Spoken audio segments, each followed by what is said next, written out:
South of the city of Saskatoon, nestled in the plains of Saskatchewan, there lies an underappreciated hub of the Canadian military. CFD Dundurn is home to the largest armory for the Canadian military. Somewhere in the more than 30 magazines that hold armor and weapons are the last of Canada's Cold War-era rockets. Officials say there are roughly 83,000 Canadian Rocket Vehicle 7, better known as the CRV-7, at Dundurn. The weapon is a rare example of military equipment that was designed here in Canada. The rocket was so well designed and carried such an explosive kick that it was not only adopted by the Canadian Armed Forces, but also many of our NATO allies. Retired Lieutenant General Andre Deschamps was once the head of the Canadian Air Force, but he was also a fighter and test pilot.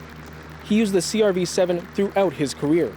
So for us, it was you almost had to double the distance, basically. So it was a significant increase in both range and lethality because of the extra speed.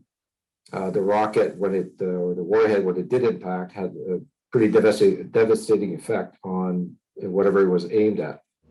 CBC also spoke with a former military intelligence officer. He says the CRV-7 is a good example of what we offered our allies.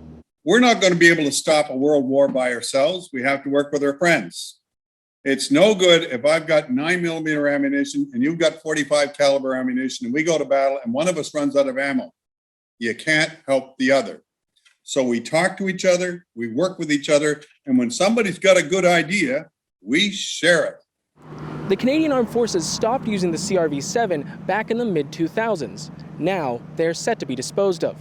The goal is to get the job done in the next 6 years, the final leg in a journey of Canadian military history. Alexander Kwan, CBC News, Regina.